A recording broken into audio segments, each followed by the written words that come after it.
Cuan, cuan, we be getting money. Cuan. Sebelum kita lanjut ke videonya, saya ngasih sebuah sekuritas yang ada fitur trading stop terbaik, teman-teman. Nah, ini adalah MND Sekuritas. Nah, cara setting trailing stopnya seperti ini, teman-teman ya. Jadi misalnya saham GTRA, terus kita bisa pilih namanya high price, ini yang suka saya pakai. Terus Mas Bro persentasenya bisa diganti-ganti. Misalnya 1, 2, 5, terserah lah. Pokoknya misalnya saya pakai 2%. Terus di sini kuantitasnya adalah jumlah teman-teman yang mau dijual lotnya. Tanggalnya diperhatikan, ini tanggal 4. Oke, kita confirm sell. Nah, artinya apa di sini? Jadi saham GTRA akan terjual jika harganya itu turun 2% dari harga tertinggi. Nah, ini enak banget teman-teman ya. Jadi istilahnya nggak usah mantau pun, nanti saham ini akan kejual secara otomatis. Nah, bagi teman-teman mau buka MND Sekuritas, ada promo sekarang, deposit hanya 100.000. Nanti teman-teman akan gabung di grup salesnya. Kalau misalnya teman-teman pengen belajar gimana cara pakai MND Sekuritas ini secara menyeluruh, Mas Bro bisa chatting aja di grupnya. Sama Mas Bro, yang dari Fajar Daily, dan kali ini kita akan bahas saham WIMM atau WIM. Ya, ini kodenya WIM, itu PT Winsmilak Inti Makmur Tbk. Dan ini adalah perusahaan rokok yang udah terkenal juga guys, walaupun nggak seterkenal Sampurna atau Gudang Garam, tapi ini termasuk yang salah satu market leader juga guys di beberapa daerah ya. Nah, ini mungkin di beberapa daerah sih. Kalau daerah sini sih kebanyakan orang rokoknya itu kalau nggak Gudang Garam ya Sampurna. Tapi di sini lebih menang Sampurna atau HM Sampurna. Di sini Winsmilak jarang yang ngerokok. Tapi mungkin kalau di daerah-daerah lain ini juga terkenal ya. Karena kalau kita lihat di sini juga untuk Winsmilak ini dia udah membukukan omsetnya itu, revenue-nya itu adalah 4,8 triliun. Ini berarti rokoknya laris guys sebenarnya ya. Laris, profitnya atau penjualannya udah 4 triliun, itu berarti kan udah gede guys. Gitu guys ya. Nah, kita kan hitung berapa harga wajar dari Winsmilak, terus perkiraan dividennya berapa. Kalau kita lihat di sini teman-teman ya di chartnya, itu Winsmilak itu ATH-nya di 3.800-an, hampir 4.000. Nah, sekarang udah turun ke 1.000 kurus, yaitu 1.200. Dan saya tadi sekilas sudah hitung dividennya teman-teman, WIM ini kalau di harga yang sekarang guys, itu dividennya tuh lebih dari 10% loh. Wow, ini mungkin teman-teman pada luput nih, atau istilahnya pada kelewat lah, nggak baca gitu ya. Ternyata Winsmilak ini potensi dividennya itu lebih dari 10%. Nah, kita akan hitung bareng-bareng berapa kira-kira harga wajarnya dan berapa kira-kira dividennya, dan kira-kira berapa target kenaikannya. Tonton video ini sampai akhir teman-teman. Nah, di sini kita hitung harga wajarnya dulu. Ini adalah rumus harga wajar. Nah, ini akan dibagikan atau diajarkan saat teman-teman ngikutin kelas swing pendek STS ya. Kelas swing pendek STS biasanya itu 3-4 bulan sekali. Berarti kita akan ngadain kelas swing pendek lagi nanti di bulan depan atau bulan Mei, teman-teman ya. Nah, ini teman-teman akan dapat screening gimana carinya saham-saham yang bisa di swing ya, sama rumusnya. Terus dan rumus cara ngitung harga wajar ini. Nah, untuk kali ini kita hitung dulu aja guys ya, untuk berapa kira-kira harga wajar dari Winsmilak. Nah, kita masukin teman-teman harga bukunya, yaitu 880 lah ya. Kita genepin 880. Nah, untuk PBV anual di sini adalah 1,36. Kita masukin 1,36. Oke, terus untuk harga saat ini yaitu 1.200 guys. Nah, untuk ROE anual ini lumayan gede guys ya. Untuk ROE-nya dari WIMS ini yaitu 26,78. 26,78. Oke, kita akan masukin ROE 5 tahun ke belakang biar nanti hitungannya lebih valid, teman-teman ya. Karena masa lalu itu bisa menentukan masa depan. Jadi, kita bisa menentukan masa depan dengan membaca masa lalu gitu. Kata Pak Lo kan gitu. Nah, kita masukin di sini guys, di tahun 2022 di sini 16,61. Kita lihat di sini ya, 16,61. Nah, untuk di sini kita masukin yang 2020-nya yaitu 13,40. 13,40. Oke, terus sini 14 ya, 14,53. 14,53. Nah, di sini 2,64 ya. Ini pas pandemi guys ya. Oh, 2019 ya, pas sebelum pandemi. Kok kecil ROE-nya. Itu 2018 cuma 5,08 ya. 5,08. Oke ya, kita buka berapa kira-kira harga wajar dari Winsmilak. Nah, ternyata untuk harga wajar dari Wismilak itu adalah di PBV 1,8 kali dengan harganya sekitaran 1.600. Nah, berarti untuk Wismilak saat ini teman-teman ya, itu di bawah harga wajar, teman-teman ya. Harga wajarnya di sini ternyata teman-teman. 1.600-an. Nah, di sini guys. Nah, bener ya. Jadi ternyata Wismilak itu dia mentok di harga wajar sebenarnya. Waktu dia drop dari 3.000-an ya, 3.000-an turun ke 2.000-an, dia cetek gitu. Ini ARB blebek gitu ya.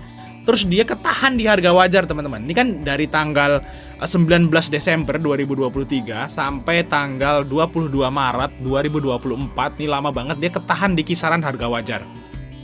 Kan harga wajarnya di 1638 ya, mungkin 1600 sampai 1700 kan jadinya harga wajarnya kan pakai range gitu ya. Kalau pakai range-nya di range harga wajar guys dia. Lihat aja ketahan tuh.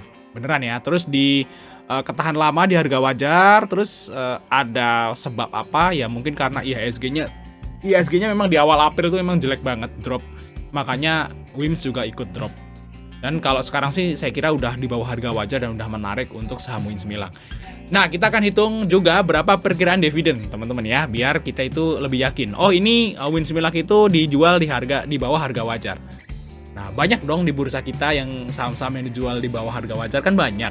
Nah, kita nyari nilai positif lagi sebelum kita beli gitu ya. Kalau kita beli kan kita harus punya beberapa nilai positif perusahaan saham tersebut baru kita mau beli. Yang pertama ini di bawah harga wajar, oke, positif. Nah, apalagi saham dividennya. Kalau dividen menarik ya berarti kita nambah yakin buat buy kan, seperti itu.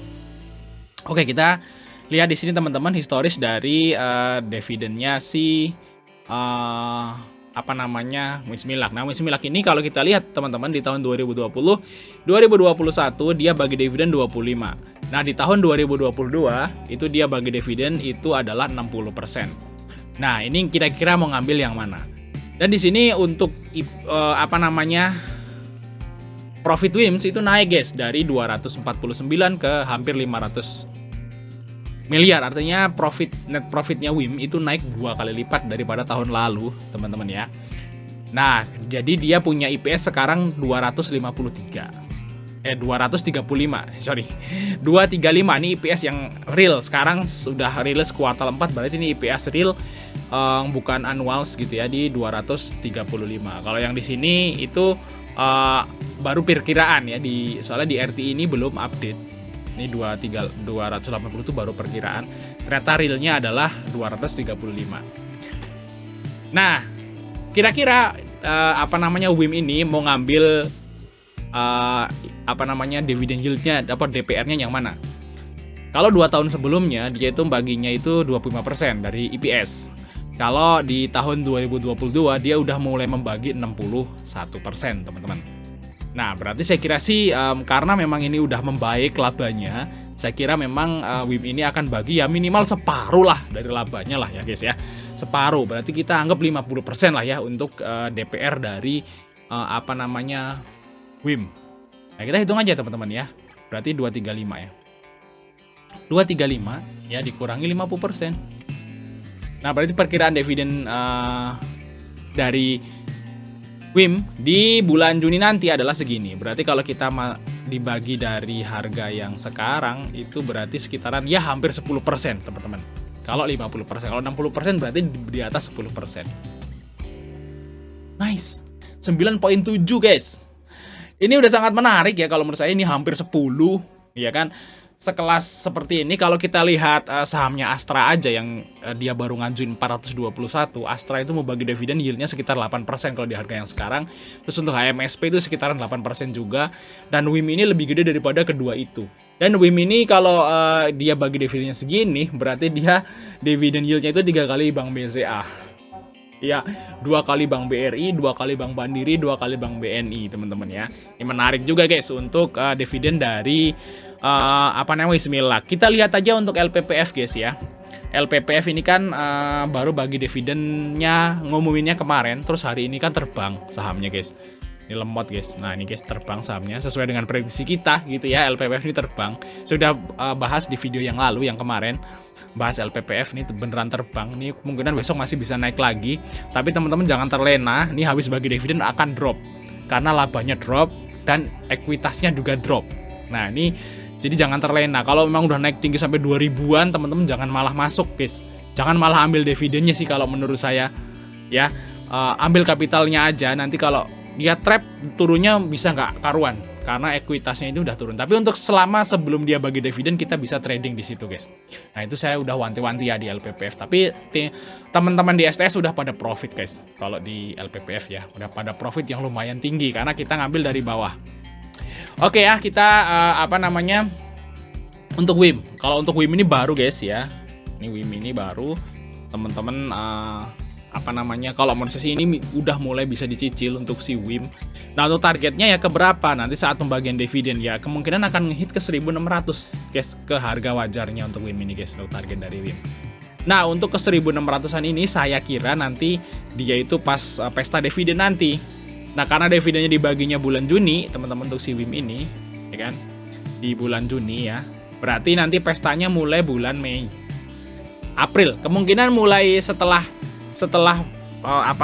sidang Mahkamah Konstitusi Presiden ini selesai, market bagus lagi, asing mulai masuk lagi, terus WIM ini udah mulai nyebarin undangan RUPS. Nah, saya kira nanti di akhir April atau di Mei, nah ini bakal naik untuk si WIM, targetnya ke 1600-an, teman-teman. Nah, itu untuk WIM ya. Nah, ini aja, guys, pembahasan untuk WIM. Semoga bermanfaat, teman-teman bisa analisa lagi kalau pengen buy gitu ya. Sampai ketemu di video berikutnya.